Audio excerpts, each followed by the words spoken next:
আসসালামু আলাইকুম। আশা করি ভিডিওটি আপনার ভালো লাগবে। সম্পূর্ণ দেখার অনুরোধ রইল। সকল কষ্টই পরীক্ষা হিসেবে আসে, যেন ক্ষমা পাওয়া যায়। আপনার যদি ঈমান থাকে, প্রত্যেকটি কঠিন কাজের পেছনে কি আছে? ইন্নামা আল উসরি ইউসরান। এটা আপনার কাজকে সহজ করে দেয়। যখন কারো কোনো সমস্যা থাকে আর সে জানে এটা সহজ হয়ে যাবে, সেটা জানে, তখন সে বিষয়টা সহজে নিতে পারে। যখন কেউ এর শেষ দেখে না, তখন সে এর প্রতি আগ্রহ হারিয়ে ফেলে। কে জানে যে সামনে ভালো দিন আসছে? যার ঈমান আছে, যার সত্যিকারের ঈমান আছে। এগুলো হচ্ছে সাময়িক দুঃখ কষ্ট। সামনে চিরস্থায়ী সুখের দিন আসছে। আর আমার তো কিছুই হারায়নি। চাকরি, ধন সম্পদ, স্বাস্থ্য, আমি এগুলো হারাইনি, কারণ আমার তো আসলে কিছুই ছিল না। এগুলো সবই আল্লাহর দেয়া, আর তিনি এগুলো নিয়ে নিয়েছেন। ইন্না লিল্লাহি ওয়া ইন্না ইলাইহি রাজিউন। ঈমানের সবচেয়ে বড় উপহার হলো প্রশান্তি। এরপর ঈমানের তিনটে স্তম্ভ বা দরজা নিয়ে আমরা কথা বলেছি। আর দুটি বিষয় আলাদা করা যায় না। সেগুলো কি কি? ঈমান, ঈমান এবং আমল। এজন্যই ইন্নাল্লাযীনা আমানু ওয়া আমিলুস সলিহাত। ঈমান এবং আমলের মধ্যে আমিলুস সলিহাত নিয়ে আমরা গত সেশনে অনেক কিছু বলেছি, সুতরাং আমি খুব বেশি বলবো না। আমি চাই আপনারা এই দুইটির মধ্যে সম্পর্ক বুঝতে পারেন। আমি আরেকবার বলছি, এটা সবচেয়ে ভালোভাবে বোঝা যায় সূরা বাকারায়। যখন কিবলা পরিবর্তন হয়েছিল, তখন আল্লাহ বলেন, আল্লাহ তোমাদের ইবাদত বিফল করবেন না, পূর্ববর্তী ইবাদত সমূহ।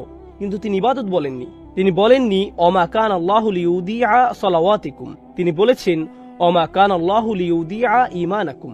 আল্লাহ তোমাদের ঈমান নষ্ট করবেন না। আমরা কি আশা করেছিলাম? সালাত, সালাওয়াতিকুম। যদিও তিনি সালাত নিয়েই বলেছেন, কিন্তু সালাতের সমার্থক হিসাবে তিনি বললেন ঈমান। তাহলে কেউ যদি সালাত না পড়ে, আপনারা শূন্যস্থান পূরণ করুন। আপনারা বলুন, তার আসলে কোনো ঈমান নেই। এটা খুবই ভয়াবহ অবস্থা। সুবহানাল্লাহ। নিশ্চয়ই এখন বুঝতে পারছেন সেই হাদিসটি যেখানে নবীজি সাল্লাল্লাহু আলাইহি সাল্লাম বেনামাজিদের জন্য খুবই কঠিন কথা বলেছেন। তাদেরকে খ্রিস্টান বা ইহুদিদের মতো করেই দেখা হবে। আপনি যখন হাদিসটি পড়বেন, আপনার মনে হবে এখানে কি নামাজের ব্যাপারে বলা হচ্ছে? এখানে এত কঠিন কথা কেন? কিন্তু যখন আপনি পুরোটা বিস্তারিতভাবে পড়বেন, তখন আপনি বুঝতে পারবেন এটা কত বড় ব্যাপার। সুবহানাল্লাহ। আর পরিশেষে এই সেশনটি ছিল সূরার উল্লেখিত 4টি বিষয়ের সম্পর্কের ব্যাপারে। শেষের 2টি শর্তের সাথে কিভাবে প্রথম 2টি শর্তের সাথে মিল রয়েছে। দেখুন, ঈমান আসলে একটি সম্পদ, আর এই সম্পদ আপনি ধরে রাখতে পারবেন যখন আপনি ভালো কাজ করতে থাকবেন। কিন্তু আপনি কি কোনো মহামানব যে বাকি সবাই ভয়াবহ ক্ষতির মধ্যে আছে আর আপনি তাদেরকে বাঁচাতে চাইছেন? কিন্তু তাদেরকে বাঁচাতে গিয়ে আপনার কোনো ক্ষতি হবে না। মনে করুন কেউ ক্ষুধার্ত আর আপনিও ক্ষুধার্ত। আপনি তাকে কিছু দিতে পারবেন না, কারণ আপনি নিজেও ক্ষুধার্ত। আপনার খাওয়ার কিছু থাকবে না। কিন্তু যদি এমন হয় যে তাদেরকে দেওয়ার মাধ্যমে আপনি আরো বেশি খাবার পাবেন, তারপরও আপনি যদি তাকে না দেন, তাহলে আপনি কতটা নিচু মনের মানুষ, আপনি কেমন মানুষ? সুতরাং আল্লাহ তাআলা আমাদেরকে এই সম্পদ দিয়েছেন। এই সম্পদ পাওয়ার পর স্বাভাবিকভাবেই আপনি কি আপনার মাকে এটা দেবেন না? আপনার বোন, আপনার ভাই, আপনার স্বামী, আপনার সন্তান, প্রতিবেশী, আপনার বন্ধু, আত্মীয়, আপনি কি তাদের মধ্যে এটা শেয়ার করবেন না? আর এই জানানোর বিষয়টি হলো অতাওয়াসাউ বিল হক। প্রথমত আমরা এইটুকু বুঝি। দ্বিতীয়ত বলবো, আমরা তাওয়াসাউ বিল হক নিয়ে একটু বিশ্লেষণ করব, আর তারপর আমিলুস সলিহাতের সাথে মিলিয়ে এর অর্থ বুঝব। কারণ এই আয়াত পাঠের উদ্দেশ্য কেবল আলাদাভাবে এর উপাদানগুলো বোঝা নয়, বরং এই উপাদানগুলোর মধ্যকার সম্পর্ক বুঝতে পারাই আমাদের উদ্দেশ্য। সুতরাং আমাদেরকে এই দুটোই বুঝতে হবে। তাহলে আমরা যখন বলি তাওয়াসাউ বিল হক, প্রথমত ভাষাগতভাবে ওয়াসিয়া বা তাওয়াসি শব্দটি হচ্ছে, আসলে এটা আমরা গত সেশনে আলোচনা করেছিলাম, তাই খুব সংক্ষেপে বলতে গেলে এর মানে হচ্ছে কাউকে কোনো উত্তরাধিকার বা সম্পদ লিখে দেয়া। এভাবেই শব্দটা এসেছে। যখন আপনি কাউকে আপনার সম্পদ লিখে দেন, তখন তার প্রতি আপনার সর্বোচ্চ আন্তরিকতা আর ভালোবাসা থাকে। এমনকি আপনি তাকে কিছু উপদেশ বা ওসিয়ত করে যান, আর যা কিছু আপনি তাদের জন্য রেখে যান তা অবশ্যই তাদের কাছে খুবই মূল্যবান। তাহলে কেউ যখন তাওয়াসি করতে চায়, এই ধরনের উপদেশ করার মধ্য দিয়ে তা প্রকাশ পায়। এটা ইখবার থেকে আলাদা। ইখবার বা ইলান কিংবা তালি, যখন আপনি কাউকে কিছু বলেন কিংবা কাউকে কিছু শিখান বা কারোর সাথে কোনো ব্যাপারে আলোচনা করেন, কাউকে কিছু বলেন, এগুলো তাওয়াসি নয়। তাওয়াসি এর মধ্য দিয়ে কারো প্রতি ভালোবাসা, আন্তরিকতা প্রকাশ পায়। আপনি কারোর সাথে এমনভাবে কথা বলেন যা দিয়ে তার প্রতি সত্যিকারের উদ্বিগ্নতা প্রকাশ পায়, আর আপনার মনে হয় যেন আপনার সময় শেষ হয়ে আসছে, আপনি সব সম্পদ রেখে চলে যাবেন, আপনার খুব বেশি সময় নেই, তাহলে আপনাকে তাড়াতাড়ি করতে হবে, আমাকে এই সব কিছু তোমার কাছে বুঝিয়ে দিতে হবে, আমি এখান থেকে চলে যাওয়ার আগেই যেন তুমি সবকিছু বুঝতে পারো। এটাই হলো তাওয়াসির মর্মার্থ। এরপর বিল হক শব্দটিকে আমরা 3 ভাবে বুঝতে পারি। আর এগুলোর প্রত্যেকটি মিলেই এই পুরো বাক্যটির অর্থ বোঝা যায়। প্রথমত, এই শব্দের শুরুর বা এটাকে আমরা ক্রিয়ার বিশেষণ হিসেবে নিতে পারি। এটা একটা ক্রিয়া বিশেষণাত্মক বাক্য হতে পারে। বাংলা করলে এর মানে দাঁড়ায় তারা একে অপরকে উপদেশ দেয়, তারা তাওয়াসি দেয়, তারা একে অপরকে উৎসাহিত করে। এটা হলো সরল অনুবাদ। তারা একে অপরকে সর্বোচ্চ আন্তরিকতার সাথে উপদেশ দেয়, সত্যিকার ভাবেই, সত্যের সাথে বা সত্যের দিকে না বলে, সত্যের সাথে বা সত্যের দিকে না বলে আমি এর অনুবাদ করেছি সত্যিকার ভাবেই। আমি শব্দটিকে ক্রিয়া বিশেষণ হিসেবে নিয়েছি, অর্থাৎ যখন তারা একে অপরকে উপদেশ দেয়, তারা সত্যিকার অর্থেই সেই উপদেশটি দেয়। তারা বিষয়টিকে হালকাভাবে নেয় না বা উপদেশ দেওয়ার সময় সংকোচ বোধ করে না, এবং উপদেশ দেওয়ার ক্ষেত্রে তারা প্রকৃত অর্থে সৎ এবং আন্তরিক। অনেক সময় এমন হয়, যখন আপনি কাউকে উপদেশ দিতে যান, তাকে সত্যিটা পুরোপুরিভাবে বলার আগে আপনি দুইবার ভাবেন, কারণ আপনি তখন ভাবেন কি জানি সেটা শুনে আবার কি ভাববে। আপনি সত্যিটা জানানোর প্রতি পুরোপুরি সৎ নন। কিন্তু এখানে আমরা দেখছি যে যেহেতু এটা ক্রিয়া বিশেষণাত্মক বাক্য, বিলহাক শব্দটি হালও হতে পারে। আমরা এখানে দেখতে পাচ্ছি যেভাবে আপনি এই উপদেশটি দিবেন তা হবে পুরোপুরি সত্যিকার ও আন্তরিক। এতে আন্তরিকতা থাকবে, এতে পুরোপুরি সততা থাকবে। এটা হলো প্রথম বিষয়। বাংলা ভাবার্থ করলে বিলহাকের আরও একটি অর্থ হতে পারে সত্যের সাথে। আর এখানে আমরা বেশ কয়েকজন সাহাবীর তাফসির দেখতে পাই যারা বলেছেন সত্য বলতে এখানে, যেমন কাতাদা বলেছেন সত্য বলতে এখানে কোরআন বোঝানো হয়েছে, বা সত্য বলতে এখানে তাওহীদ বোঝানো হয়েছে, বা ওয়াহি বোঝানো হয়েছে, কিংবা রাসূল সাল্লাল্লাহু আলাইহি সাল্লামের উত্তরাধিকারকে বোঝানো হয়েছে। এ থেকে আমরা যা বুঝতে পারি তা হলো, যখন আপনি কাউকে কোনো উপদেশ দিবেন, আপনি তাকে কোরআনের মাধ্যমে উপদেশ দিবেন। অর্থাৎ যখন আপনারা একে অপরকে উপদেশ দিবেন, আপনি কিসের দ্বারা উপদেশ দিবেন? একটি আয়াতের মাধ্যমে। আপনি রাসূল সাল্লাল্লাহু আলাইহি সাল্লামের হাদিস দিয়ে উপদেশ দিবেন। এই অবস্থায় থাকলে তিনি কি করতেন? এই অবস্থার ব্যাপারে তিনি কি বলেছেন? আল্লাহ এই ব্যাপারে কি বলেছেন? কেউ হয়তো জীবনের আশা হারিয়ে ফেলেছে, আপনি কিভাবে তাকে তাওয়াসি বিল হক দিবেন? আপনি বলবেন, ইয়া আখি, ইয়া ইবাদিয়াল্লাযীনা আসরাফু আলা আনফুসিহিম লা তাকনাতু মির রাহমাতিল্লাহ। তুমি কি জানো না আল্লাহ বলেছেন, হে আমার বান্দাগণ যারা নিজের উপর বাড়াবাড়ি করেছো, আল্লাহর রহমত থেকে নিরাশ হয়ো না। আপনি তাওয়াসি বিল হক করলেন সত্যের মাধ্যমে। আপনি উৎসাহ দিলেন, উপদেশ দিলেন সত্যের মাধ্যমে, সত্যের দ্বারা। এর আরেকটি অর্থ হচ্ছে সত্যের দ্বারা, কোরআনের মাধ্যমে উপদেশ দেওয়ার মাধ্যমে। এভাবেই আমরা একে অপরকে উপদেশ দিব। তৃতীয় অর্থটি হচ্ছে সত্যের প্রতি। তাহলে আমরা পেলাম সত্যিকার ভাবে, আমরা পেলাম সত্যের মাধ্যমে, আর শেষে পাচ্ছি সত্যের প্রতি। অর্থাৎ এ থেকে আমরা বুঝতে পারি এমন একজন মানুষ যে তার উদ্যম হারিয়ে ফেলেছে, সে তার শক্তি হারিয়ে ফেলেছে, তারপরও আল্লাহর উদ্দেশ্যে সে তার কাজ চালিয়ে যাচ্ছে। সূরা এখানে এই অংশটি আসার মাহাত্ম্য হচ্ছে, এই মানুষেরা ইতোমধ্যে ঈমান এনেছে এবং তারা ভালো কাজ করেছে, কিন্তু তাদের উদ্যম শেষ হয়ে আসছে। সুতরাং আপনাকে তাকে মনে করিয়ে দিতে হবে, দেখো তোমাকে এই সত্যের মুখোমুখি হতে হবে, আমাদের সবাইকে আল্লাহর সামনে দাঁড়াতে হবে। এই চূড়ান্ত সত্যটা ভুলে যেও না। আপনাদের একে অপরকে উপদেশ দিতে হবে, একে অপরকে স্মরণ করিয়ে দিতে হবে যে আমাদের উদ্দেশ্যটি কী ছিল।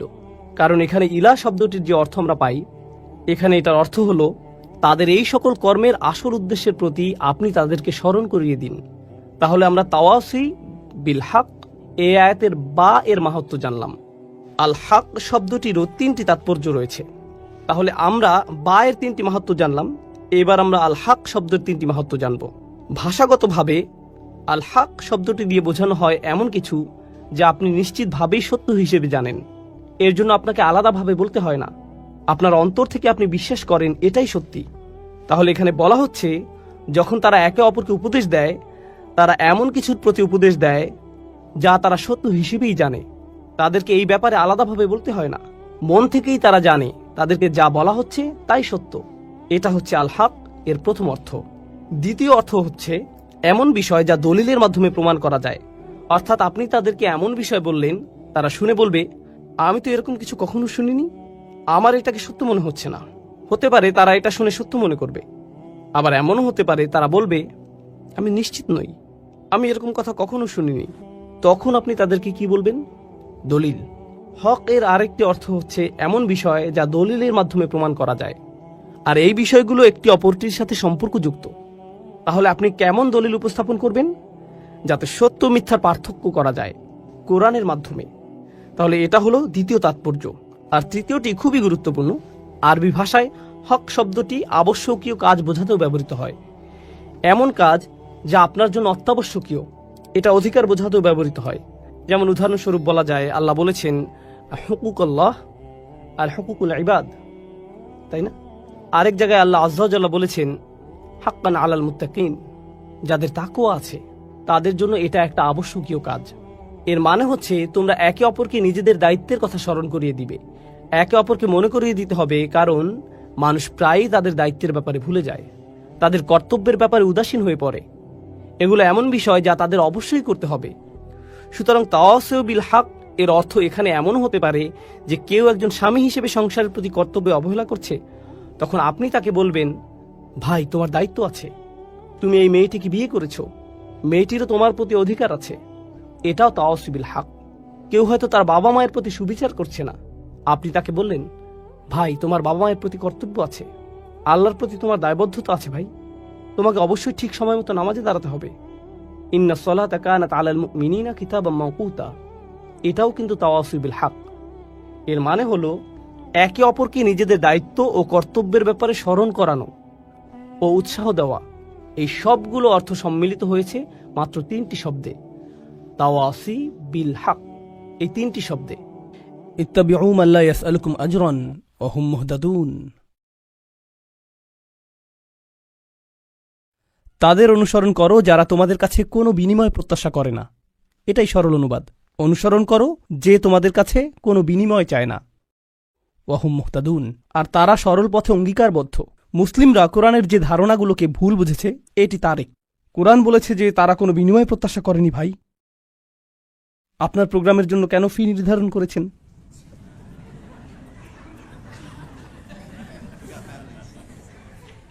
না না, এটা জানার বিষয়। কোরআন আরো বলছে ইয়াশতারুনা বিআয়াতিল্লাহি সামানান কলিলান, তারা আল্লাহর আয়াত বিক্রি করে সামান্য মূল্যের জন্য। নিজের জন্য আপনার লজ্জিত হওয়া উচিত। আল্লাহর আয়াত বিক্রি করা গোটা কোরআনের সবচেয়ে ভুল বোঝা ধারণাগুলোর একটি। বিষয়টা খুলে বলছি। রসুল সাল্লাল্লাহু আলাইহি সাল্লাম মুসাব ইবনে উমাইরকে মদিনায় প্রেরণ করেছিলেন। জানেন আপনারা, মুসাব ইবনে উমাইর ছিলেন অত্যন্ত প্রতিভাবান তরুণ, যাকে মদিনায় প্রেরণ করা হয়েছিল কোরআন শিক্ষা দেওয়ার জন্য। তিনি ছিলেন অত্যন্ত ধনী পরিবারের সন্তান, কিন্তু তার পরিবার তাকে ত্যায্য করেছিল। এরপর তার পরিধানের বস্ত্রও ছিল না। বদরের যুদ্ধে তিনি শহীদ হলেন। কাফনের কাপড় দিয়ে যখন তার পা আবৃত করা হলো, মাথা উন্মুক্ত হয়ে গেল। আবার যখন মাথা আবৃত করার চেষ্টা করা হলো, পা উন্মুক্ত হয়ে গেল। রসুল সাল্লাল্লাহু আলাইহি সাল্লাম তাকে মদিনায় প্রেরণ করলেন কি শিক্ষা দেওয়ার জন্য? কোরআন। সকালের নাস্তার জন্য তিনি কি খাবেন? সূরা বাকারা। দুপুরে কি খাবেন? রাতে কি খাবেন? রাসূল সাল্লাল্লাহু আলাইহি সাল্লাম তার জন্য বেতনের ব্যবস্থা করেছিলেন, যাতে তিনি তার কাজ করতে পারেন। কোরআন শিক্ষাদানের জন্য তাকে অর্থ প্রদান করা হয়েছিল। তারা আল্লাহর আয়াতকে বিক্রি করে, এই কথার অর্থ কি জানেন? এর মানে কি? এর মানে হলো আয়াতগুলোর নির্দিষ্ট অর্থ রয়েছে, কিন্তু মানুষ তা শুনতে চায় না। তো আপনি অর্থ পরিবর্তন করে দিলেন, আর মানুষ যা শুনতে চায় আপনি তাই বললেন, যার ফলে তারা আপনার প্রতি রাগান্বিত হবে না। আপনি মানুষকে এমন জবাব প্রদান করেন যা শুনে তারা ভালো বোধ করবে, আর তারা যা শুনতে ভালো বোধ করবে না সেগুলো আপনি এড়িয়ে গেলেন। এভাবেই তারা আপনাকে পছন্দ করতে থাকে, আর আপনি নিজের জনপ্রিয়তা ধরে রাখেন। এটাই সামান্য মূল্যে আয়াত বিক্রি করা। সামান্য মূল্য বলতে এখানে মানুষের সন্তুষ্টিকে বোঝানো হচ্ছে। বুঝতে পারছেন? এখানে আয়াতটি হলো তার অনুসরণ করো যে তোমাদের কাছে কোনো বিনিময় চায় না। এমন কাউকে অনুসরণ করো যে তোমার কাছে কোনো বিনিময় চায় না। আসুন এটা বুঝি। এটা সকল নবীদের একটা মূলনীতি। প্রত্যেক নবী এমন জাতির মাঝে এসেছেন যেখানে গুরুতর কোনো সমস্যা ছিল, আর যখন একটি জাতির গুরুতর কোনো সমস্যা থাকে, মূলত একটি জাতির ভারসাম্যপূর্ণ থাকা চাই। কিন্তু যখন তারা কোনো অপরাধ সংঘটিত করে, তখন তারা ভারসাম্য হারাতে থাকে, আর ভারসাম্যহীনতা খারাপ হতেই থাকে, হতেই থাকে, হতেই থাকে। এটা এমন অবস্থায় পৌঁছে যখন গোটা জাতিটা ভেঙে ছিন্ন ভিন্ন হওয়ার উপক্রম হয়। আর রাসূলের কাজ হলো তাদেরকে সেই ভারসাম্যহীনতা থেকে টেনে তোলা এবং আবারও সঠিক অবস্থানে নিয়ে আসা। বুঝতে পারছেন? কিন্তু যখন একটি ভারসাম্যহীনতা জনপ্রিয় হয়ে যায়, সকলে এটা করতে থাকে, সকলেই এতে অভ্যস্ত হয়ে যায়, আর এটা উদযাপনের বিষয়ে পরিণত হয়, এটাই ফ্যাশনে পরিণত হয়, তখন এটার বিরুদ্ধে বলা কি সহজ? না। উদাহরণস্বরূপ এখনকার সময়ে সমকামিতার বিরুদ্ধে বলাটা বেশ কঠিন হয়ে গিয়েছে, তাই না? লূত আলাইহিস সালাম কি এমন সময়ে বসবাস করেছেন যখন এটা জনপ্রিয় ছিল? হ্যাঁ। তাকে কি এর বিরুদ্ধে কথা বলতে হয়েছিল? হ্যাঁ। তিনি কি এর জন্য বিরোধিতার সম্মুখীন হয়েছিলেন? হ্যাঁ। বিষয়টা কোরআনে আসার পেছনে কারণ রয়েছে। আপনি যদি এর বিরুদ্ধে বলেন, মানুষ আপনার দিকে তেড়ে আসবে। লূত আলাইহিস সালামের কথা কোরআনে এজন্যই এসেছে। যখন আপনি এমন বিষয় নিয়ে কথা বলেন যাতে গোটা সমাজ আচ্ছন্ন থাকে, তারা এই বিষয়টির প্রশংসা করে আর আপনি এর বিরুদ্ধে কথা বলেন, তখন তারা আপনার দিকে তেড়ে আসবে। এখন যদি আপনি অর্থ উপার্জন অব্যাহত রাখতে চান, অথবা যদি আপনি সেই সমাজে বসবাস অব্যাহত রাখতে চান, আপনি যদি নিরাপদ অবস্থানে থাকতে চান, তখন আপনি কোন বিষয়গুলো এড়িয়ে যাবেন? সেই বিষয়গুলো যা নিয়ে তার আচ্ছন্ন। আপনি অন্য কোনো বিষয় নিয়ে কথা বলবেন। লূত আলাইহিসসালাম শুধু পিতামাতার প্রতি সৎ ব্যবহার নিয়ে কথা বলতে পারতেন। তিনি শুধু কথা বলতে পারতেন প্রতিবেশীর সাথে উত্তম আচরণ নিয়ে। তিনি শুধু নামাজ নিয়ে কথা বলতে পারতেন। যৌন পাপের বিষয়গুলো তিনি এড়িয়ে যেতে পারতেন, কারণ এগুলো ছিল অতি বিতর্কিত, তাই না? তিনি যদি এটা করতেন তাহলে কি তিনি ঝামেলায় পড়তেন? না, কোনো ঝামেলা হতো না। আর প্রসঙ্গক্রমে তিনি কিন্তু এখনো ভালো কাজ নিয়েই কথা বলছেন। পিতামাতার প্রতি সদাচরণ একটি ভালো কাজ, নামাজ পড়া একটি ভালো কাজ, দানশীলতা একটি ভালো কাজ। তো কেন তাকে এমন বিষয়বস্তু বেছে নিতে হলো যা তাকে ঝামেলায় ফেলবে? আসলে এটাই একজন রাসূলের কাজ। তাঁরা এসেছেন এই বিষয়গুলো নিয়ে কথা বলার জন্য, যা নিয়ে অন্য কেউ বলার সাহস করবে না। আর আল্লাহর পক্ষ থেকে তারা রায় দিবেন। ওয়াল কুরআনিল হাকিম, তারা আল্লাহর পক্ষ থেকে রায় দিবেন। আর এটা বারবার বারবার বারবার বারবার দিবেন। সেই সমাজের মূল্যবোধকে আক্রমণ করবেন, আর বারবার বারবার আক্রমণ করবেন। কিন্তু এক্ষেত্রে তারা পরোয়া করেননি, কারণ এই পাপ কাজগুলোর বিরুদ্ধে কথা বলতেই হবে। আর নিশ্চিতভাবেই যখন কেউ এটা করেন, কোনো বিনিময়েই তারা আগ্রহী থাকেন না, কারণ বিনিময় থেকে বঞ্চিত হওয়ার জন্য এই কাজগুলোই যথেষ্ট। মাল্লা ইয়াসআলুকুম আজরন, তাদেরকে অনুসরণ করো যাদের কোনো স্বার্থ নেই, কারণ এটা জনপ্রিয় হওয়ার পথ না, এটা ধ্বংসপ্রাপ্ত হওয়ার পথ। ওয়াহুম মুহতাদুন, তারা তাদের ব্যক্তিগত জীবনে সুপথ প্রাপ্ত, সৎ পথের প্রতি অঙ্গীকারবদ্ধ। এখন বিষয়টি বুঝুন, সৎ পথের প্রতি অঙ্গীকারবদ্ধ। রাসূলগণ ছিলেন বক্তা, কিন্তু বক্তা আর কারা আছেন? আপনারা কি সমাজের অন্য বক্তাদের কথা বলতে পারেন? স্কলাররা? ইসলামী পরিবেশের বাইরের কথা বলছি। রাজনীতিবিদরা হলেন বক্তা, তাই না? ঠিক আছে, তো রাসূলগণ আপনাকে রীতিনীতি নিয়ে বলেন, সমাজ পরিবর্তন নিয়ে বলেন, তাই না? রাজনীতিবিদরাও কি কখনো কখনো সমাজ পরিবর্তন নিয়ে কথা বলেন? অবশ্যই। কিন্তু যখন রাজনীতিবিদরা সমাজ পরিবর্তনের কথা বলে, আমরা দেশের উন্নতি করতে চাই, আমরা জাতির উন্নতি করতে চাই, আমরা এটাকে শক্তিশালী করতে চাই, ইত্যাদি ইত্যাদি ইত্যাদি, তারপর আপনি যখন তাদের ব্যক্তিগত জীবন পর্যবেক্ষণ করেন, আপনি কি পান? আপনি পান দুর্নীতি। তো তাদের কথাগুলো অনেক উঁচু মানের, কিন্তু তাদের চরিত্র অনেক নিচু। আর প্রসঙ্গক্রমে আপনি দেখেন যে তারা উঁচু মানের জিনিসগুলো নিয়ে কথা বলে এজন্য যে তারা ক্ষমতা চায়, তারা মন্ত্রী হতে চায়, তারা বিনিময় চায়, তারা কোনো কিছুর প্রতি লালায়িত। যখন নবীরা কথা বলেন, তারা কি চান? তারা শুধু চান ন্যায় বিচার, তারা শুধু চান সত্য, আপনার কাছ থেকে কোনো বিনিময় চান না। আর উপরন্তু আপনি যদি নবীদের ব্যক্তিগত জীবনের দিকে লক্ষ্য করেন, তারা সর্বদাই সঠিক পথের প্রতি অঙ্গীকারবদ্ধ ছিলেন। ওয়াহুম মুহতাদুন, তো বাণীটি নিখুঁত এবং বাণীবাহকও নির্ভেজাল। এই ধারণাটি কি আগেও শেখানো হয়েছিল? হ্যাঁ, ইন্নাকা লামিনাল মুরসালিন আলা সিরাতিম মুস্তাকিম। আরেকবার পুনরালোচনা, কোরআন এরকমটাই করে, আয়াতগুলো পরস্পর সম্পর্কযুক্ত। এখন পরের আয়াতে অমালি, অর্থাৎ আমার কি সমস্যা হয়েছে, সেই মানুষটি এখনো কথা বলছেন, সেই রজুল, সেই আদর্শ ব্যক্তি, আল্লাহর ইচ্ছায় যার নাম আমরা কোনো একদিন জান্নাতে জানতে পারব। তিনি বলেছেন, আমার কি সমস্যা হয়েছে? লা আবুদুল্লাযী ফাতারানি, আমি কি সেই সত্তার উপাসনা করব না যিনি অস্তিত্বহীন অবস্থা থেকে আমাকে গড়েছেন? ওয়া ইলাইহি তুরজাউন, আর তোমাদের সকলকে তারই কাছে ফিরিয়ে নেওয়া হবে। এখন মালি, In Arabic we say وما لي لا أفعل التي شأنها أن يوردها المتكلم في رد على من أنكر عليه فعلا. ইবনে আশুর এটা উল্লেখ করেছেন যে যখন কেউ বলে আমার কি সমস্যা হয়েছে যে আমি এটা অথবা সেটা অথবা অন্য কিছু করব, এর অর্থ হলো কেউ তাকে বলেছে যে এই তোমার কি সমস্যা হয়েছে, তুমি কেন ধর্ম ত্যাগ করেছো, আর সে তার দিকে ফিরে এর জবাব দিচ্ছে। তো প্রকৃতপক্ষে উক্তিটি যদিও লিপিবদ্ধ হয়নি, কিন্তু তার বক্তব্যের ধরন দেখে আমরা বুঝতে পারছি এই তোমার কি সমস্যা হয়েছে, কেন তুমি এই মিথ্যা ধর্মের পক্ষে কথা বলছো।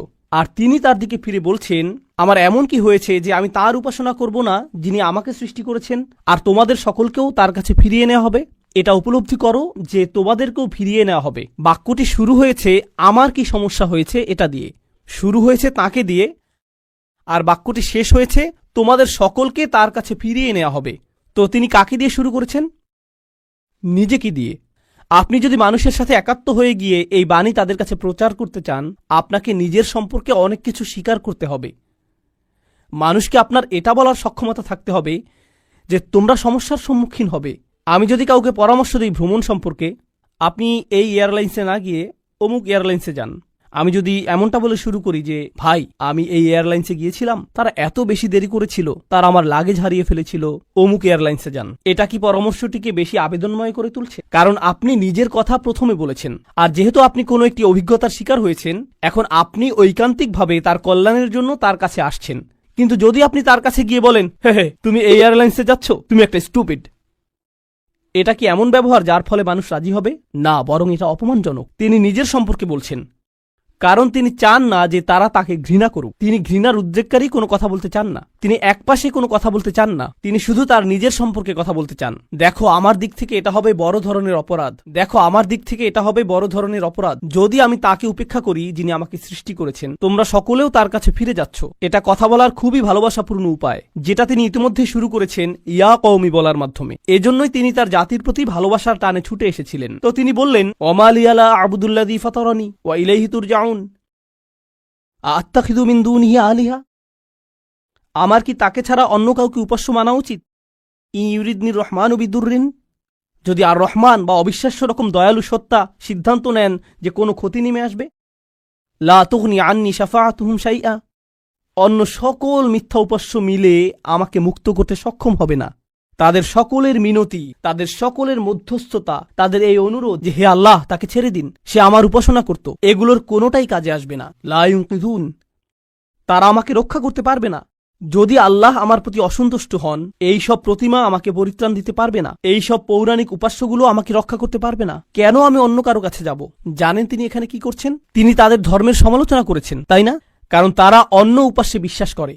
কিন্তু এভাবে না বলে যে তোমাদের কি সমস্যা, কেন তোমরা এই সকল উপাস্যে বিশ্বাস করছো, তারা তোমাদের রক্ষা করতে পারবে না, এর পরিবর্তে তিনি বললেন, কিভাবে আমি এই সকল উপাস্যে বিশ্বাস করতে পারি?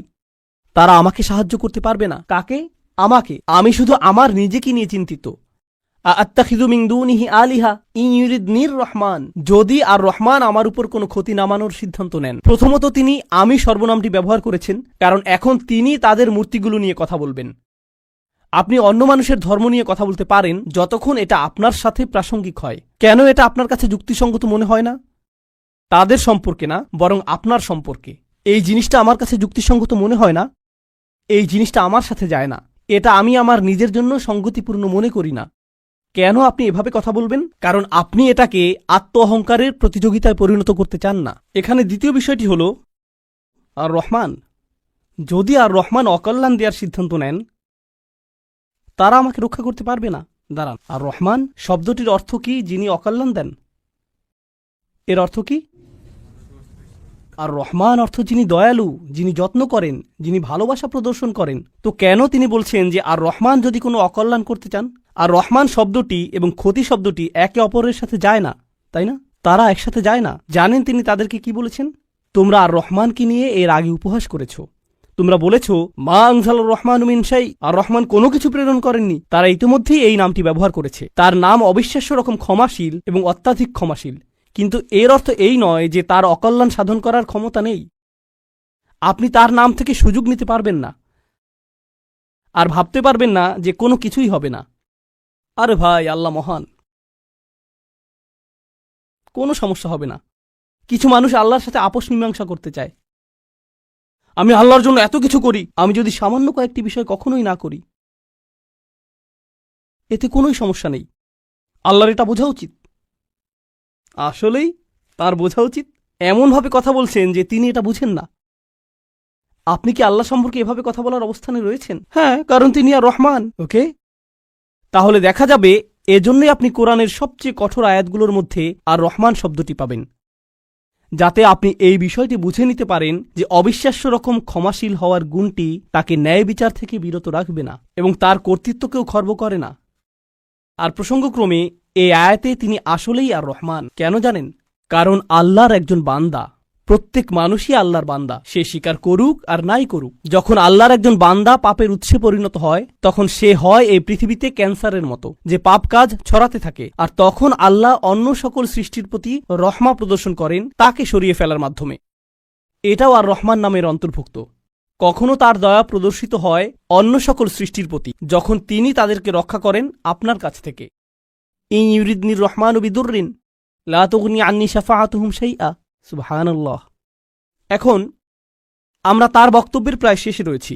ইন্নী ইযাল্লা ফি যালালিম মুবিন। যদি এমনটাই হয়, যদি আমি আল্লাহ ছাড়া অন্য কারো উপাসনা করি, যদি আমি অন্য উপাস্য গ্রহণ করি, তাহলে আমি সুস্পষ্ট বিভ্রান্তিতে পড়ে যাব, আমি সম্পূর্ণরূপে বিভ্রান্ত হয়ে যাব। তিনি বিভ্রান্ত নন, তিনি বলছেন তোমরা সবাই বিভ্রান্ত, কিন্তু তিনি তাদেরকে আঘাত করতে চাইছেন না। তাই তিনি বলছেন আমি অত্যন্ত বিভ্রান্তিতে পড়ে যাব যদি আমি এমনটা করি। ইন্নী আমানতু বিরব্বিকুম, আমি ঈমান এনেছি তোমাদের প্রভুর প্রতি, তোমাদের প্রতিপালকের প্রতি। তিনি বলেননি যে আমি ঈমান এনেছি আমার প্রভুর প্রতি, আমার প্রভুর প্রতি। তিনি বলেছেন আমি ঈমান এনেছি তোমাদের প্রভুর প্রতি। তিনি আমি থেকে তুমিতে পরিবর্তন করলেন। আমি আপনাদেরকে একটা সমীকরণ দিচ্ছি, আমি যোগ তুমি সমান সমান আমরা, আমি যোগ তুমি সমান কি আমরা। তো তিনি শুরু করেছেন আমি দিয়ে, তিনি যাচ্ছেন তুমিতে, কারণ তিনি এর দ্বারা কি বোঝাচ্ছেন, আমরা পৃথক নই। আমি চাই আমরা সবাই যেন সুখী হই, আমি চাই আমরা সবাই যেন আল্লাহর কাছে পরিত্রাণ পাই। এটা আমি বনাম তোমরা নয়, এটা আমি এবং তোমরা। দাওয়াতি কাজ মানে প্রতিপক্ষ নয়, এর অর্থ বিতর্ক নয়, এর অর্থ যুক্তিতর্ক নয়। আমরা এটাকে এগুলোতে পরিণত করেছি। আমি একটি দাওয়াতি প্রোগ্রাম করতে চাই যেখানে আমি খ্রিস্টানদের সাথে বিতর্ক করব। আপনার কোথাও ভুল হচ্ছে, এটা এভাবে কাজ করে না। এর জন্য একটা নির্ধারিত অবস্থান রয়েছে, তবে এটাকে দাওয়াতি কাজ বলে না, এটাকে বলে জিদাল। এর জন্য কোরআনের ভিন্ন শব্দ রয়েছে, আর সেটা হলো সর্বশেষ পন্থা। আমরা শুরুতেই এটা করব না, কখনোই করব না। তো এখন তিনি বলছেন ইন্নী আমানতু বিরব্বিকুম, আমি তোমাদের সকলের প্রভুর প্রতি ঈমান এনেছি, তোমাদের সকলের প্রভুর প্রতি ঈমান এনেছি। ফাসমাউন, আমার কথা শোনো, আমার কথা শোনো। তিনজন রাসূল কথা বলেছেন, আর তিনি বলছেন আমার কথা শোনো, আমি যা বলছি তা শুধু শোনো। কখনো কখনো আমি শিক্ষক হিসাবে এই বিষয়টা খেয়াল করি। আমি আরবি শেখাই অথবা চেষ্টা করি। ধরুন ছাত্ররা সামনে বসে শিখছে, আর তখন একজন সহকারী আসলো, শিক্ষকের সহকারী একজন আসলো, আর ছাত্রদের কাঁধে হাত রেখে বলল মনোযোগ দিয়ে পড়ো। আমি কিন্তু মনোযোগ দিতে বলিনি। একজন সহকারী এসে বলল মনোযোগ দিয়ে পড়ো। এর কি কোনো প্রভাব রয়েছে? হ্যাঁ। এর কি ভিন্ন ধরনের প্রভাব রয়েছে? হ্যাঁ।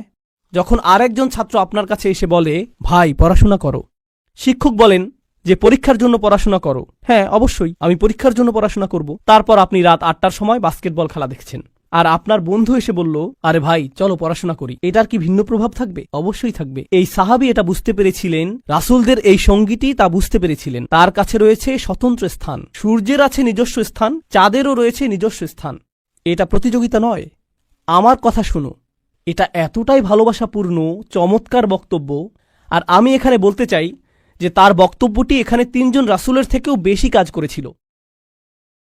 এই আয়াতগুলোতে তার বক্তব্যের বেশি প্রভাব রয়েছে তিনজন রাসূলের তুলনায়। এটা কেন? এটা আমাদেরকে শিখানোর জন্য যে আল্লাহ যাকে চান তাকেই বিজয় প্রদান করেন, আল্লাহ তাকেই কবুল করবেন যার প্রতি তিনি রাজি হবেন। পার্থিব ফলাফল এবং পার্থিব পরিণাম আল্লাহর কাছে অর্থবহ নয়, বরং প্রচেষ্টাই আল্লাহর কাছে অর্থবহ। পার্থিব ফলাফল হলো যখন আল্লাহ সিদ্ধান্ত নেবেন তখন তিনি দুয়ার খুলে দিবেন, এটাই হবে। পরের আয়াতটি বলছে কিলা দুখুলিল জান্নাহ। বক্তব্যের অংশটি প্রায় শেষ। কিলা দুখুলিল জান্নাহ, জান্নাতে প্রবেশ করো। দাঁড়ান, তিনি তো তার লোকদের সাথে কথা বলছিলেন, এখন বলা হচ্ছে জান্নাতে প্রবেশ করো। কি ঘটল? তাকে হত্যা করা হয়েছিল। তিনি এত ভালোবাসাপূর্ণ উদ্বেগপূর্ণ বক্তব্য দিলেন, শহরের প্রান্ত থেকে তার লোকদের কাছে ছুটে আসলেন, তাদেরকে বোঝানোর চেষ্টা করলেন। তারা রাসূলদেরকে স্পর্শ করতে পারল না, কারণ রাসূলগণ আল্লাহ প্রদত্ত নিরাপত্তায় ছিলেন। কিন্তু সেই একমাত্র ঈমানদার হত্যার শিকার হলেন। এই ঘটনাটিতে ঈমানদারদের জন্য শিক্ষা রয়েছে, তাই না? এখন সামান্য কয়েকজন ঈমানদার যারা রাসূল সাল্লাল্লাহু আলাইহি সাল্লামের উপর ঈমান এনেছিলেন, তাদেরকে মানসিকভাবে প্রস্তুত করা হলো এর জন্য তোমরাও হত্যার শিকার হতে পারো। ইয়াসির, সুমাইয়া, বিলালও মৃতপ্রায় হয়ে গিয়েছিলেন রাদিয়াল্লাহু আনহুম। আপনি হত্যার শিকার হতে পারেন শুধু এটা বলার কারণে, শুধু আল্লাহ সম্পর্কে কথা বলার কারণে। তো তিনি জান্নাতে প্রবেশ করলেন এজন্য না যে তাকে স্থানান্তরিত করা হয়েছিল, বরং তাকে হত্যা করা হয়েছিল। আর প্রসঙ্গক্রমে তারা কিভাবে রাসূলদের হত্যা করার সিদ্ধান্ত নিয়েছিল? পাথর নিক্ষেপ করে এবং আমৃত্যু নির্যাতন করার মাধ্যমে। মনে আছে এটা? তাই তিনি সহজ কোনো মৃত্যুর শিকার হননি।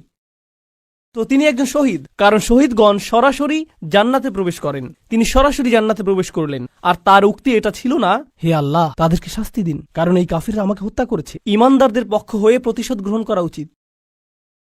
ক্বালা ইয়া লাইতা কওমি, ক্বালা ইয়া লাইতা, প্রথম শব্দগুলো ওহ যদি শুধুমাত্র, কওমি ইয়ালামুন, আমার লোকেরা যদি শুধু জানতে পারত, যদি আমার লোকদের জানার কোনো উপায় থাকত। তিনি এখনও তাদেরকে ভালোবাসেন। কল্পনা করতে পারেন জান্নাতে হাঁটছেন, সেখানে কি দেখতে পাবেন? যাওয়াতা আফনান ফাবিআইয়ি আলাই রাব্বিকুমা তুকাযযিবান। আপনি জান্নাতে গাছ দেখবেন আর তা আপনাকে সম্মোহিত করবে। আপনি ঝর্ণাধারা দেখবেন আর সম্মোহিত হয়ে যাবেন। আপনি ফল দেখতে পাবেন আর প্রথম কামড়ের পর আপনি নিজেকে হারিয়ে ফেলবেন। আপনি আপনার সুন্দর স্ত্রীদের দেখবেন আর আনন্দে দিশেহারা হয়ে যাবেন। তিনি এই সব কিছু দেখছেন আর তিনি বলছেন না ও, তিনি শুধু বলছেন ও আমার লোকেরা, যদি শুধু তারা জানতে পারত। সুবহানাল্লাহ। তিনি জান্নাতে পৌঁছে গেলেন, তবুও তার লোকদেরকে ভুললেন না। জানেন বিচার দিবসে মানুষ সবকিছু ভুলে যাবে। মা তার সন্তানকে ভুলে যাবে। ইয়াউমা তারাউনাহা তাযহালু কুল্লু মুরদাআতিন আম্মা আরদাআত। সেই দিন প্রত্যেক স্তনদানকারী মা তার সন্তানকে ভুলে যাবে। ইয়াউমা ইয়াফিরুল মারউ মিন আখিহি ওয়া উম্মিহি ওয়া আবিহি ওয়া সাহিবাতিহি ওয়া বানিহি। সেদিন প্রত্যেক মানুষ তার ভাইয়ের কাছ থেকে পালিয়ে বেড়াবে। সূরা মারিজে এসেছে। ওয়া ফাসিলাতিল্লাতি তুই, তার মা, তার স্ত্রী, তার সন্তান, তার অভিভাবক, তার গোটা গোত্র, সে তাদের সবার কাছ থেকে পালিয়ে বেড়াবে। সে কারো সাথে কোনো কিছু করতে চাইবে না।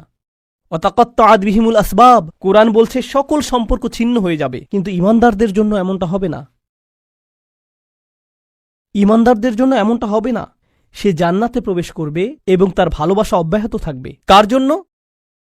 তার লোকদের জন্য, যারা হলো কাফির এবং নবীদের শত্রু, কারণ তারা এখনো জীবিত এবং এখনো তাদের আশা রয়েছে। আপনি এমন মানুষের উপর আশা ছাড়বেন না যারা এখনো জীবিত। আর আল্লাহ এমনভাবে আমাদের কাছে বর্ণনা করেছেন যেন তিনি তখনও ঘটনা দেখছিলেন। আল্লাহ তাকে দুনিয়ার ক্যামেরা ভিউ প্রদান করেছিলেন যাতে তিনি দেখতে পারেন যে কি ঘটছে। আর তিনি জান্নাত থেকে দেখে বলছেন যদি তারা জানতে পারে। তিনি বলেননি যে যদি তারা জানতে পারত, আলিমু, বরং তিনি বলছেন ইয়া লাইতা কওমি আলামুন, যদি শুধু তারা জানতে পারে। তিনি এখনই দেখছেন কি ঘটছে। আল্লাহ তাকে দেখাচ্ছেন। সুবহানাল্লাহ। আর তারপর আপনি বুঝতে পারেন যে একনিষ্ঠতা আসলে কি।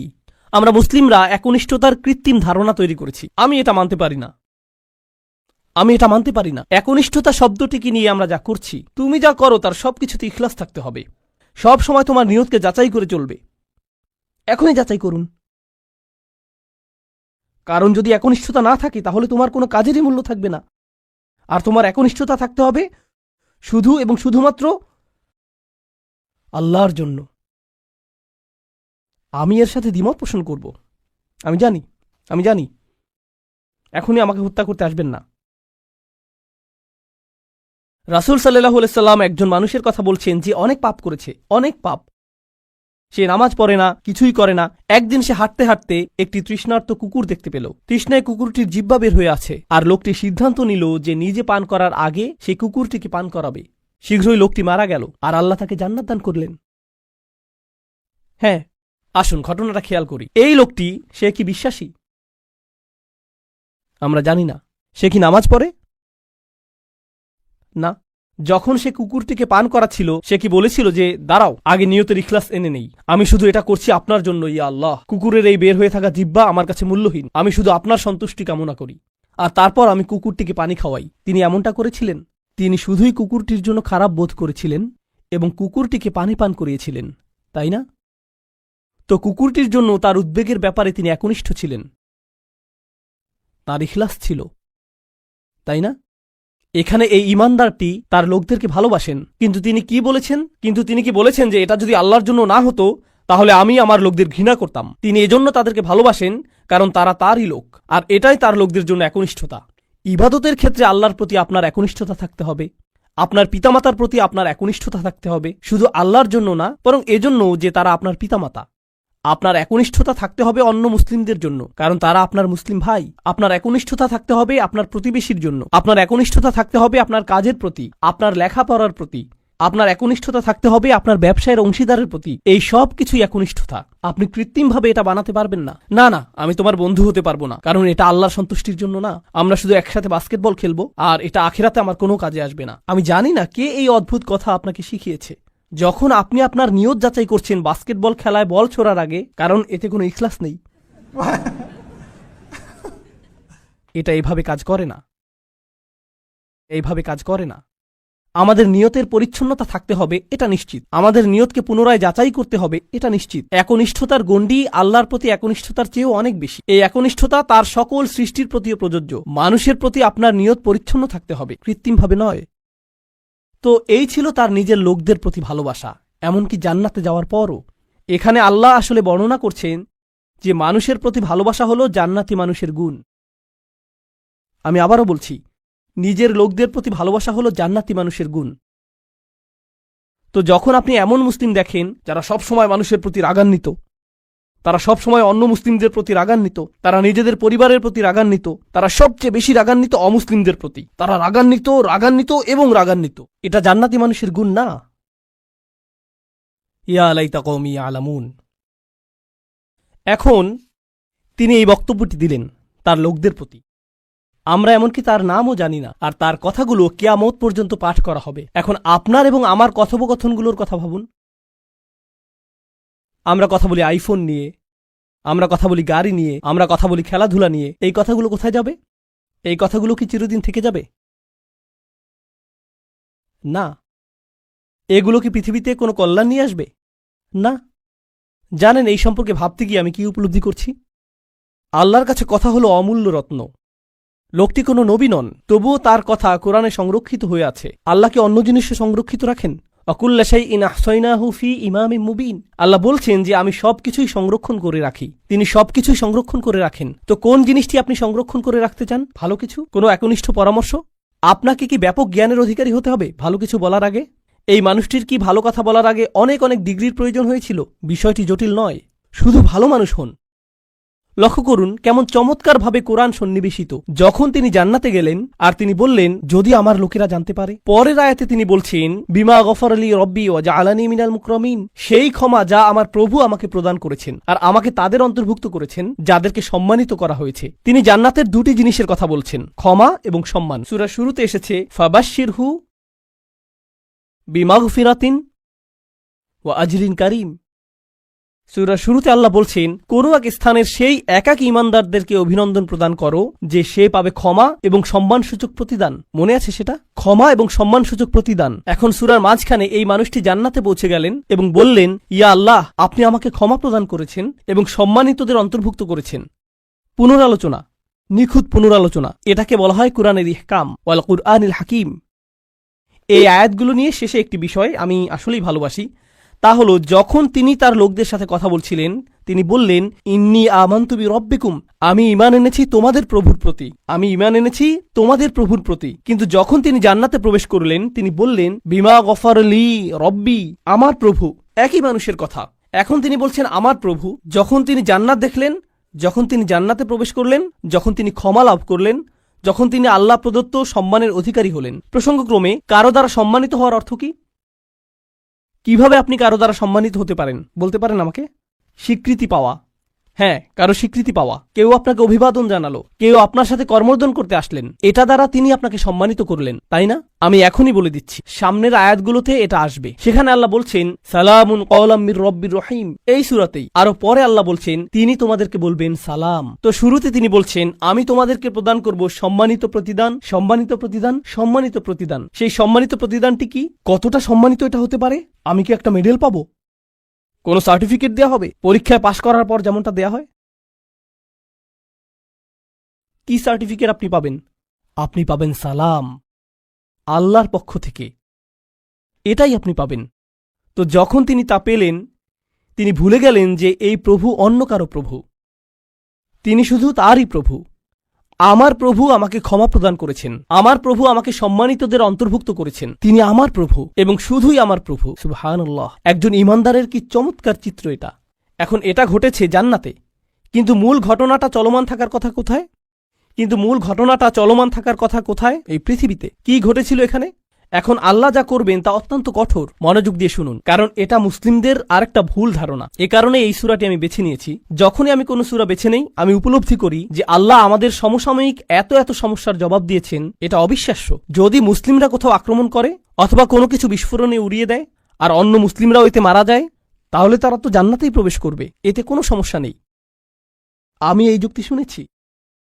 এই পরিস্থিতির শিকার হয়ে যদি মুসলিমরা অথবা নিরীহ মানুষ মারা পড়ে, আল্লাহ তো জানেনই তিনি তাদেরকে জান্নাতে পাঠিয়ে দিবেন। তাই এখানে কোনো ক্ষতি হয়নি, কারণ জান্নাত দুনিয়ার চেয়ে উত্তম। আমি জানি না যে আপনি এই ধরনের বিকারগ্রস্ত কথা শুনেছেন কিনা, কিন্তু আমি এটা অনেকবার শুনেছি। এখন আমি আপনাদেরকে এই বিষয়ে কিছু কথা বলবো। আল্লাহ কি এই মানুষটিকে জান্নাত প্রদান করেছেন? হ্যাঁ, কিন্তু আল্লাহ তাকে জান্নাত প্রদান করার অর্থ এটা না যে আল্লাহ সেই লোকদের প্রতি রাগান্বিত নন যারা তাকে হত্যা করেছিল। ঘটনাটির ধারাবাহিকতা পৃথিবীতে চলতে লাগলো। যখন তিনি জান্নাতে মনোরম সময় উপভোগ করছিলেন, আল্লাহ তার হত্যার প্রতিশোধ গ্রহণ করেছেন। অমা আনজালনা আলা কওমিহি মিন বাদিহি মিন জুনদিন মিনাস সামাই অমা কুন্না মুনজিলিন। আমরা আকাশ থেকে কোনো সেনাবাহিনী প্রেরণ করব না এই লোকদের জন্য। এই নগণ্য কুরাইশরা তারা মনে করেছে যে অনেক বড় কিছু হয়ে গিয়েছে। এই পৃথিবীতে তারা তুচ্ছ, গুরুত্বহীন। অর্থনীতিতে, রাজনীতিতে, জ্ঞানে, বিজ্ঞানে এই লোকদের ধ্বংস করার জন্য বিশেষ কোনো প্রস্তুতির প্রয়োজন নেই। আকাশ থেকে আমার কোনো সেনাবাহিনী প্রেরণের প্রয়োজন নেই। সেনাবাহিনীর কথা উল্লেখ করার কারণ হলো, যখন আপনি কুরাইশদেরকে সতর্কবাণী প্রদান করেন যে আমি তোমাদেরকে সতর্ক করছি, তারা বলবে কোন সেনাবাহিনী? আর যখন রসুলগণ তাদেরকে সতর্ক করলেন, তারা বলছে তোমাদের সাথে কোনো সেনাবাহিনী রয়েছে। এই হুমকি কোথা থেকে আসছে? শুধু তোমরা আর নগণ্য কিছু ইমানদার? আর আল্লাহ বলছেন তাদেরকে ফেরেশতার সেনাবাহিনী প্রদর্শন করার আমার প্রয়োজন নেই। তারা বলবে ওকে, যদি ফেরেশতা দিয়ে তৈরি সেনাবাহিনী থাকে তোমার কাছে, যারা তোমার কাছে ওহী নিয়ে আসে, যদি সেই ফেরেশতা গোটা আকাশ জুড়ে থাকে, ওয়ালাকাদ রাআহু বিল উফুকিল মুবিন, তিনি জিবরিল আলাইহিস সালামকে গোটা আকাশ জুড়ে থাকার অবস্থায় দেখেছেন, তাহলে কেন তুমি জিবরিলকে কিছু ক্ষমতা প্রদর্শন করতে বলছো না যাতে আমাদেরকে ধ্বংস করে দিতে পারে? হ্যাঁ, আর আল্লাহ বলছেন আমি তোমাদেরকে এর জবাব দিয়ে সম্মানিত করব না। তোমাদের মতো নগণ্য জীবকে ধ্বংস করার জন্য আমার ফেরেশতার প্রয়োজন নেই, তোমরা তারও যোগ্য না। আল্লাহ কি আগের জাতিগুলোকে ধ্বংস করার জন্য ফেরেশতা পাঠিয়েছিলেন? হ্যাঁ, তিনি পাঠিয়েছিলেন। আল্লাহ বলছেন কুরাইশরা এমনকি এরও যোগ্য না। এ কাজে ফেরেশতাদের সময় নষ্ট করার মতো যোগ্য কুরাইশরা না যে আল্লাহ কাউকে ডেকে বলবেন হেই যাও এদেরকে ধ্বংস করো। না না না, সময় নষ্ট করো না। ইন কানাত ইল্লা সাইহাতান ওয়াহিদাতান, এটা একটা বিকট বিস্ফোরক শব্দ ছাড়া আর কিছুই ছিল না। প্রচন্ড একটা শব্দ। আপনারা জানেন বিস্ফোরণ আসলেই প্রকাণ্ড শব্দ তৈরি করে। এটা ছিল শুধু সেই রকম একটা বিস্ফোরক। এটা ছিল সেই রকম একটা বিস্ফোরক শব্দ। ফাইদা হুম খামিদুন, আর তাদেরকে নিভিয়ে দেয়া হলো, তারা সম্পূর্ণরূপে নিভে গেল। সয়হা হলো তীব্র কোনো শব্দ। আর এই আয়াতটিতে চমৎকার সাহিত্যিক বৈপরীত্য ফুটে উঠেছে। কারণ যখন আপনি কোরআনের সুমধুর বাণী শুনতে অস্বীকৃতি জানান, আর যখন এই জাতিগুলো তাদের রাসূলদের চমৎকার কণ্ঠ শুনতে অস্বীকৃতি জানিয়েছিল, তখন একমাত্র যেই শব্দ তারা শোনার যোগ্য তা হলো বিস্ফোরণের শব্দ। আর তারপর আল্লাহ বলছেন ফাইদা হুম খামিদুন, এতে অসাধারণ একটা শব্দ। হুমুদ এবং হুমুদ দুইটি শব্দ রয়েছে আরবিতে। শীতকালে যখন রাতে আগুন জ্বালান আর এভাবে নিভান, এটাকে বলা হয় হুমুদ। আর আপনি যদি তা নিভান আর লালচে হলুদ বা কমলা রঙের সামান্য পরিমাণ কয়লা জ্বলন্ত থেকে যায়, তাকে বলা হয় হুমুদ। কিন্তু যখন আপনি একবারে তা নিভে ফেলেন, এটা সম্পূর্ণ নিভে যায়, একেবারে নিভে যায়, এমনকি সামান্য কয়লাও জ্বলন্ত থাকে না, এটা সম্পূর্ণ নিভে গেছে, এটাকে বলা হয় এমন আগুন যা হল খামিদাহ। খামিদাহ ফাইদা হুম খামিদুন, তারা সম্পূর্ণ নিশ্চিহ্ন হয়ে গেল। এমন একজনও থাকবে না যে মৃত্যুর পূর্বে মাটিতে গড়াগড়ি দিতে থাকবে। তারা নিঃশেষ হয়ে যাবে, সবাই একসাথে, যেভাবে একটি আগুন নিভানো হয়। আর প্রসঙ্গক্রমে তাদের মৃত্যুকে আগুন নিভানোর সাথে তুলনা করার মাধ্যমে তাদেরকে তুলনা করা হয়েছে আগুনের সাথে। আর আপনি যদি তাদেরকে আগুনের সাথে তুলনা করেন, তাহলে এর অর্থ হল তারা বিপজ্জনক। আপনি যদি আগুনকে জ্বলতে দেন, আগুন কি হবে?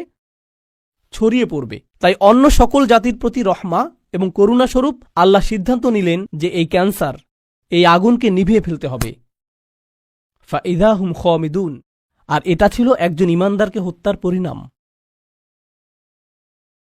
তো এখন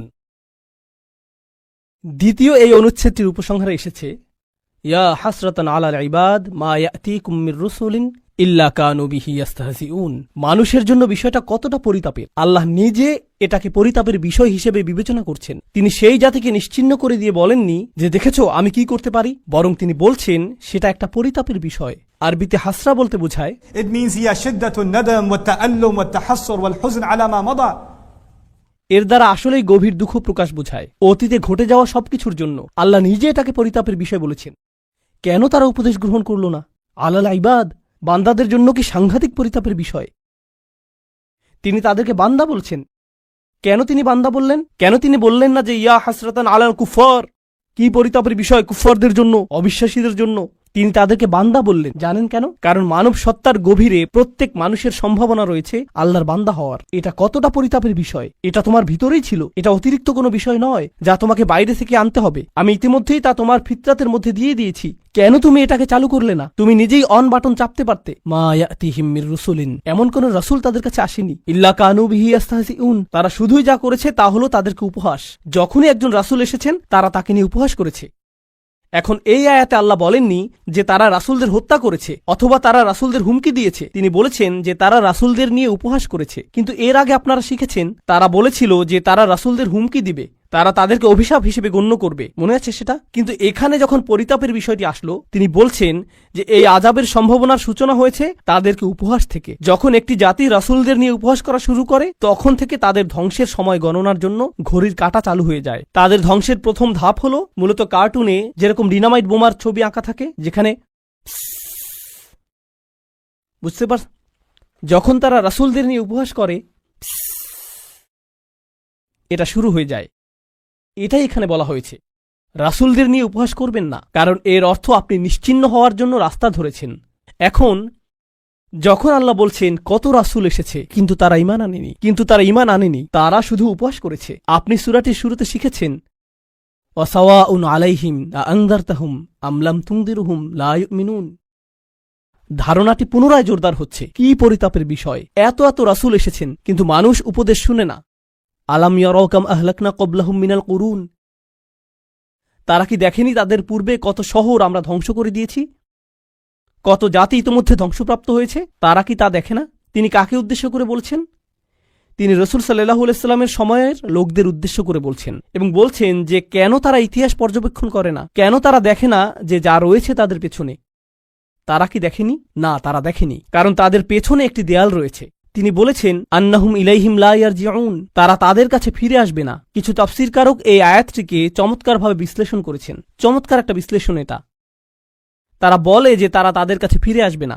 অর্থ হলো সেই জাতিগুলো যেগুলো ধ্বংস হয়েছে, যেহেতু তারা সম্পূর্ণ নিশ্চিহ্ন হয়ে গিয়েছে আর কেউ রক্ষা পায়নি, তাদের কারোরই সন্তান অথবা বংশ টিকে থাকেনি, তো তোমাদেরকেও বলতে পারবে না যে তোমরা ফেরাউনের বংশধর অথবা লুতের জাতির বংশধর অথবা সালেহ বা শুয়াইবের জাতির বংশধর, যেহেতু সেই জাতিগুলো সম্পূর্ণ নিশ্চিহ্ন হয়ে গিয়েছিল। তোমরা তাদের কারো কাছে ফিরে যাও না। আপনারা জানেন মানুষ বলে থাকে যে আমার রক্ত রাসূল সাল্লাল্লাহু আলাইহি সাল্লামের বংশে ফিরে যায়। এর অর্থ এই না যে তারা তাদের কাছে ফিরে আসবে না, বরং তোমরা তাদের কাছে ফিরে যাও না, কারণ তাদের ভবিষ্যৎ প্রজন্ম এবং বংশ সম্পূর্ণরূপে নিশ্চিহ্ন হয়ে গিয়েছিল। আন্নাহুম ইলাইহিম লা ইয়ারজিউন। তো তোমরা যখন মনে করো যে তোমাদের ভবিষ্যৎ রয়েছে, তোমরা এত আত্মবিশ্বাসী কেন যে আসলেই তোমাদের ভবিষ্যৎ রয়েছে? আর প্রসঙ্গক্রমে যেহেতু তাদের নামও সম্পূর্ণ মুছে গেছে, হয়তো সেজন্যই আল্লাহ শহরটির নাম উল্লেখ করেননি।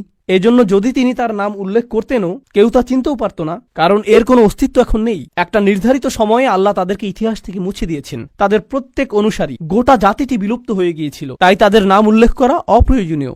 এখন আল্লাহ বলছেন তারা বিলুপ্ত হয়ে গিয়েছে, যার অর্থ ইতিহাসে তারা বিস্মৃত হয়ে গিয়েছে। তারপর তিনি কুরাইশদের সম্পর্কে বলেছেন যে তোমরা নগণ্য একটা জাত, কিন্তু পরের আয়াতে তিনি এই সব কিছুকে একসাথে সংযুক্ত করেছেন। সম্পূর্ণ এই অনুচ্ছেদটির শেষে তিনি বলছেন ওয়া ইন কুল্লুল লাম্মা জামিউল লাদাইনা মুহদারুন, তারা তাদের কাছে ফিরে আসবে না। আর যখন তোমরা মারা যাবে নিজেদের সন্তানদের কাছেও তোমরা ফিরে আসবে না। তোমাদের প্রত্যেকেই, আমি বলে রাখছি যে তোমাদের সকলকে এবং অন্য সকল প্রজন্মের, অন্য সকল জাতির কাফেররা যারা তোমাদের মতো, তাদের সকলকে একত্রিত করা হবে।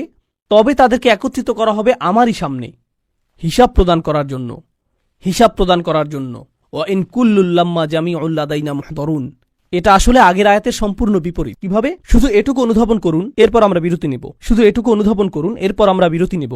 আগের আয়াতে আল্লাহ বলছেন যে তারা আর ফিরে আসবে না, একবার যখন চলে যাবে তারা চলেই যাবে। এই আয়াতে তিনি বলছেন আসলে তারা ফিরে আসবে না তোমাদের কাছে, কিন্তু তারা ফিরে আসবে আমার কাছে। আর যখন তারা আসবে, তারা এবং বিভিন্ন জাতি থেকে তোমাদের সকল দূরবর্তী আত্মীয়রা, কারণ তোমরা ফেরাউনের অনুসারীদের আত্মীয়, তোমরা লুতের জাতির লোকদেরও আত্মীয়, এবং প্রজন্ম থেকে আসা তোমরা সকল কাফেররা, আমি তোমাদের সকলকে একত্রিত করব আর তারপর তোমাদের সকলকে আমার সামনে হাজির করা হবে।